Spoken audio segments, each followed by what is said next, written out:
All right. So we are going to talk about self-love today. And just a quick recap, we started the self-love series on December 1st, 2021. And we've been doing it once a week except for the holidays. So we are on our seventh session, I think, today, seventh episode. Okay. So we started with self-love as a topic because we think if you make love as the foundation of your life and use that energy of love to go through life, then everything in life will be so much better.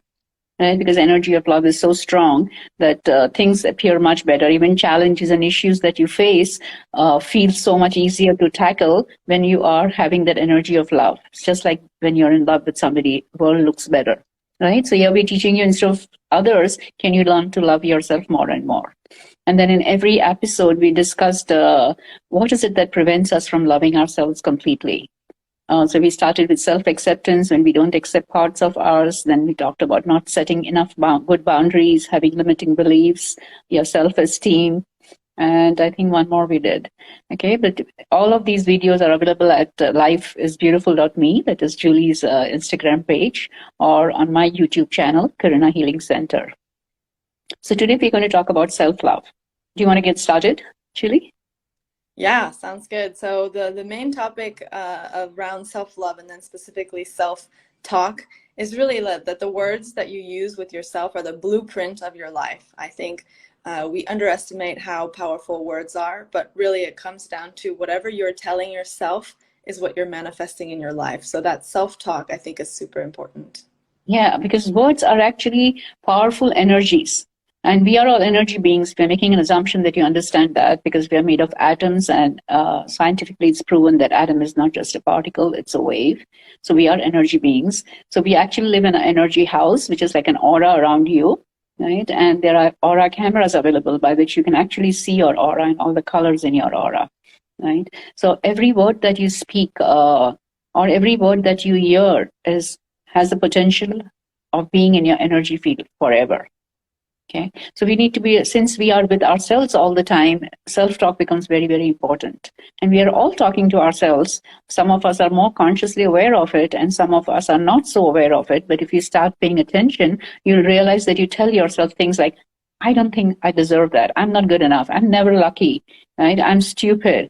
Or I just can't do things right. So, these are the voices that are going on in our head. But these voices are, words carry energy. So sometimes, even if you don't intend to use the word in the same intensity the word carries the energy, it's still going to carry energy.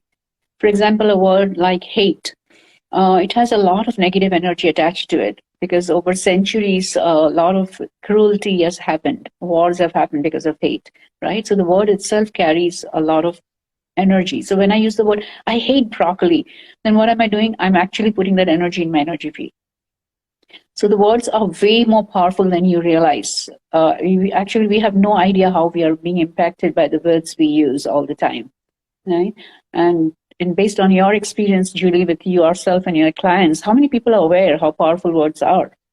Yeah, that's a good thing to mention because I don't think a lot of people realize the power of what they're telling themselves and how it affects. And I know you and I talk a lot about the subconscious, and you have to think of it in terms of whenever you're speaking to yourself, it goes straight to your subconscious. So you're telling directly to your subconscious that you can't do something or that you're not good enough.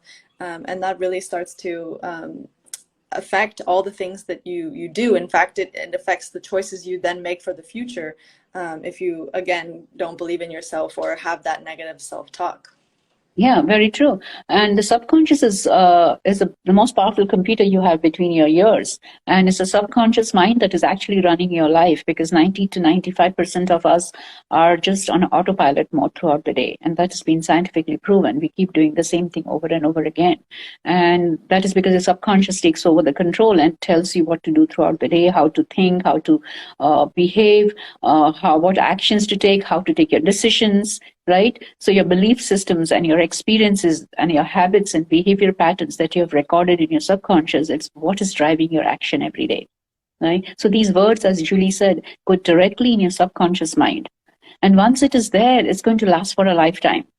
It's just like on the regular computer. If you store something there, it's going to be there forever unless you figured out how to delete it or remove it from your hard drive. right? So same thing, not many of us really know how to get into a subconscious mind and clear up things. As a hypnotherapist, that's my area of expertise. And I really know it is very difficult once you put things in a subconscious mind to release it with conscious talking, right? That's just some of the times when people are making affirmations, it doesn't work, right? Because they're doing it consciously more versus going into your subconscious mind and then making the affirmations. Then it's way more powerful. Yeah.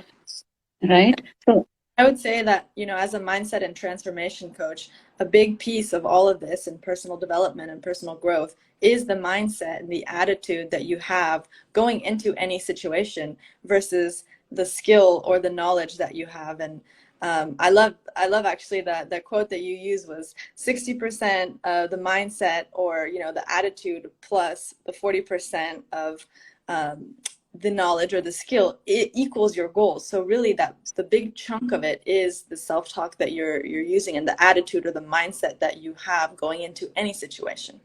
Very true. And that's a formula which is great for people to realize, that you don't realize how much impact your mental attitude, the words that you're using, is affecting you in manifesting your goals. Right? And of course, the second part is 40% is knowledge, and but 60%, that's way over the knowledge. So you may have all the knowledge in the world, but if you don't believe in yourself, if you feel I'm not good enough, or I can't get anywhere in life, I'm not smart enough, then you're going to have tough time manifesting your goals. Right? And words are energy. So be careful, because when you use low vibrational words like hate and unkind, or, not good, what are you doing? You're programming your energy field to come down in frequency. Because it's energy, it's moving in waves. So the frequency of the wave determines how positive you are. Right? So when you're putting these negative words inside yourself, when you're beating yourself up, you're going to have a tougher time going through life. It's like every word is like a weight, and you're carrying that weight on your back. So if you're walking around carrying, say, 100 pounds on your back, of course, you're not going to be able to walk as freely as you could walk without that 100 pounds, right? Sorry.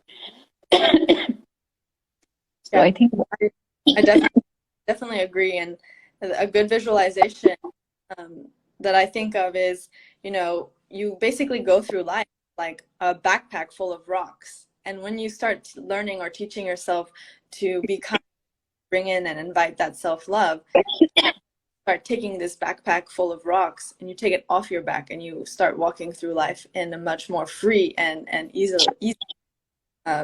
almost like you're flowing with what's going on with you. Did you give me a second while you talk? Yeah.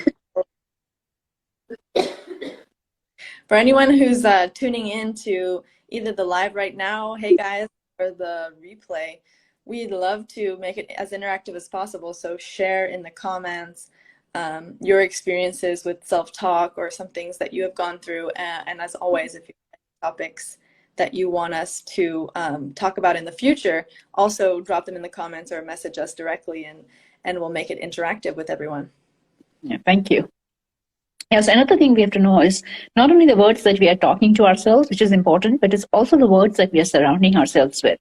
So the TV shows you watch, the music you listen to, the conversations that you engage in, everything is starting filled with words. And unconsciously, you're inviting those words in your energy field. So you really have to be very careful. And that's what meditation is all about. It's about self-awareness. Be aware of what conversations you're participating in. Be aware of the music you're listening to. Be aware of the TV programs that you're listening to, and how is the TV program affecting you. Right?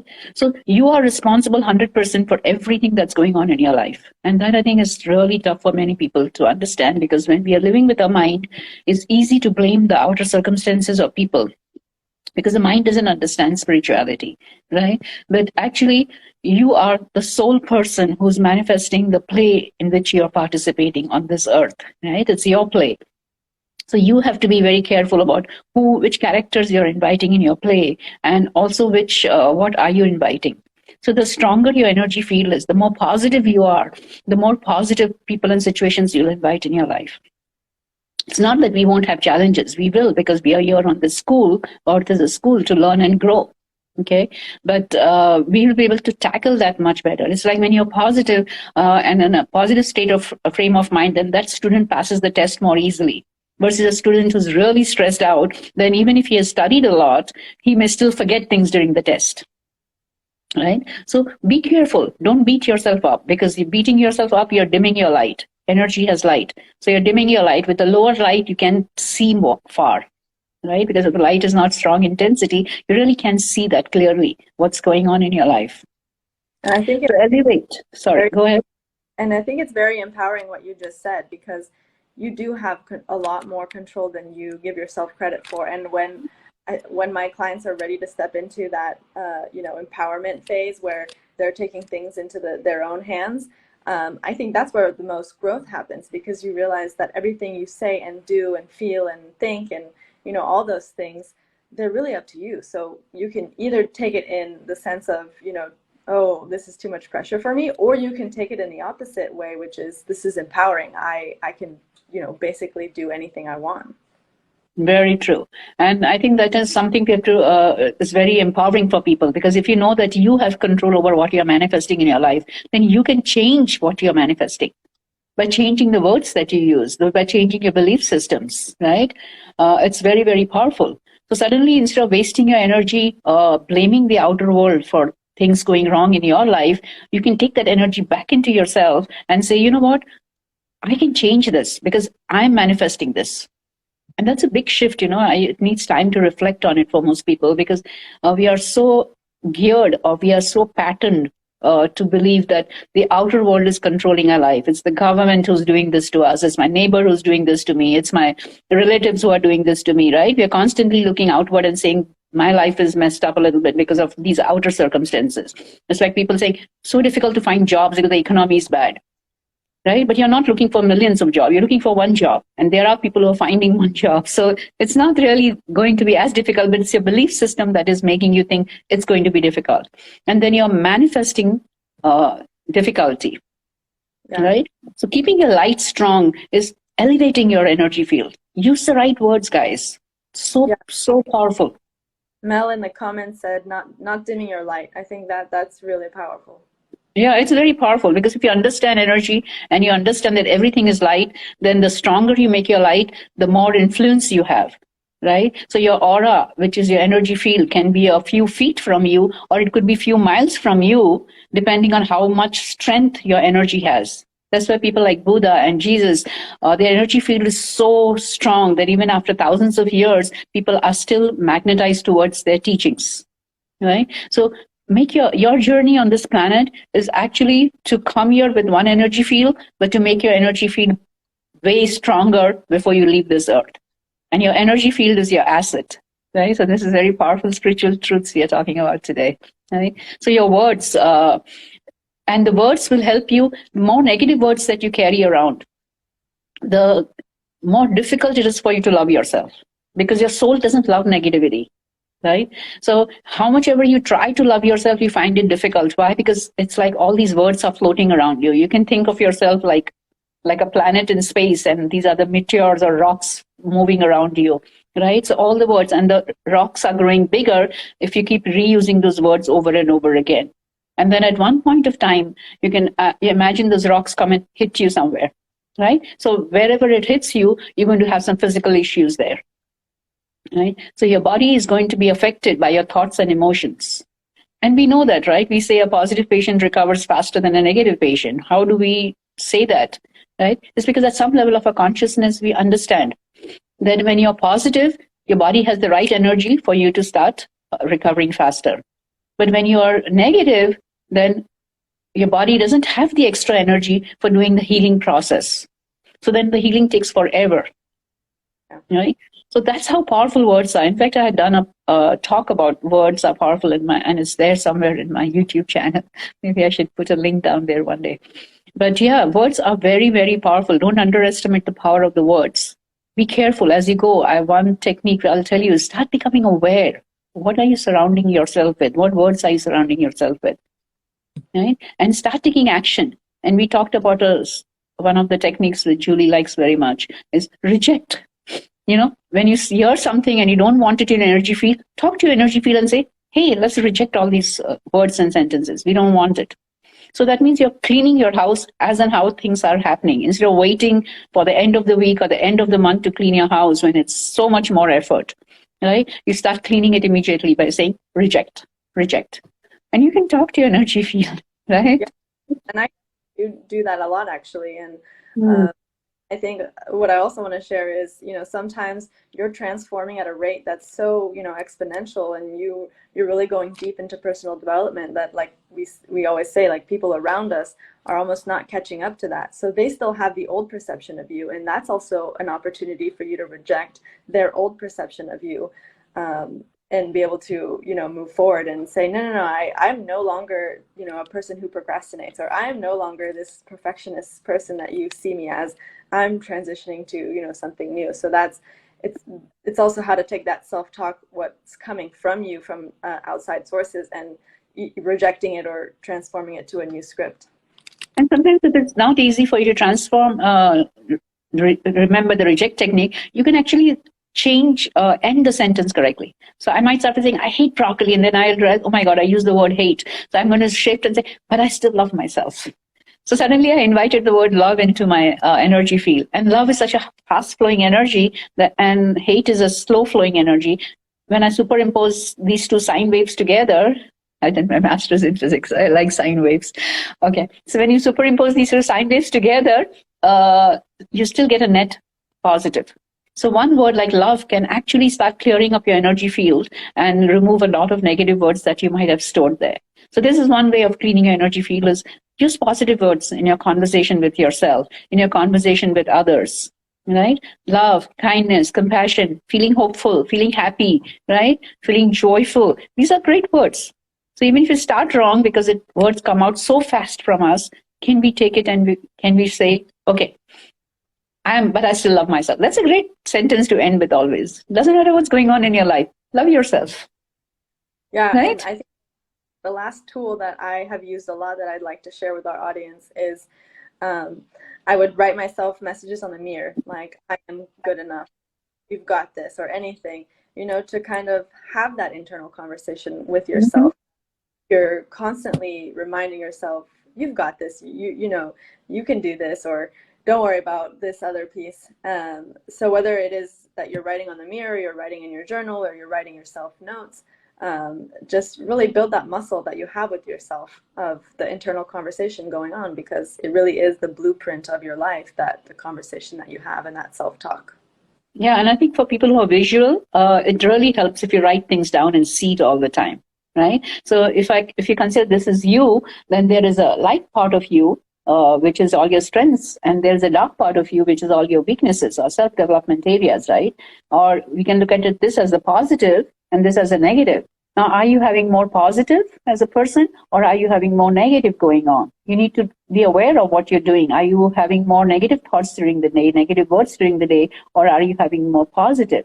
And the goal is to switch so you can be more positive, right? Because whatever you are projecting out is coming back to you 100-fold, 1,000-fold more. So if you're projecting one negative thought out there, one negative word out there, you don't realize how powerful that word is for in your life. Because when you project it out, when you're, say, gossiping or putting negative words about people out there, it's not the other person who's getting affected only. It's you getting affected even more, because that word is going to bounce back and come back to you with a greater force sometime. Timing we are not in control of, because it's all divine timing, right? That everything what you sow is what you reap.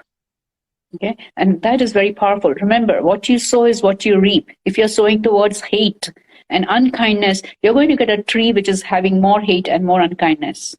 One apple seed, if I sow, I get thousands of apples. Right? So one negative word you sow, it is coming back to you multiplied. So that's why there is something called mode meditation or silence meditation. Stop using words for a little while. Yeah.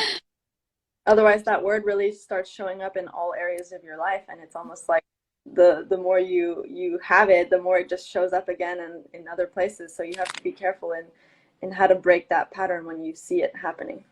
And when it comes back to you, it's coming back via people and situations. And then you're blaming those people and situations. But actually, you don't realize you manifested those people and situations yourself. by all the past seeds that you have sown, of the words that you have sown in the past, right? So you cannot change the past, but you can start sowing good seeds now. Like a farmer, if I have a plot of land and if weeds are growing there, okay, I can go ahead and start removing the weeds, and I can start putting new seeds in there, and I'll get a better harvest next time, right? So yeah, go back and do that. Start putting more positivity in your speech, in your conversation with yourself, with others, and those seeds are going to mature. There is no doubt. It's like when I sow the seeds, I give it a proper environment to grow in. I know that it's going to sprout and come out as a small plant. Okay, so I think we've kind of done with our time today. But thank you all for listening to us, and thank you for sharing your feedback with us. We love that. And yeah, use some of the techniques we've been teaching in our series, right? Today's technique is about becoming aware of your words and switching the words around, adding some extra powerful words in your energy field. Okay, so even just saying throughout the day, I love myself, I love myself, I love myself. You're bringing the word love more and more into your energy field. So go ahead and do that, guys. Yeah, together we make the world a better place. Thanks, Julie, for coming over tonight to my live show. I appreciate it. Cheers to trying new things and getting out there. And thanks everyone for tuning in, and let us know your biggest insight. And if you guys have any future topics you want us to talk about, let us know in the comments. All right. Have a great day. See you. Bye. Bye.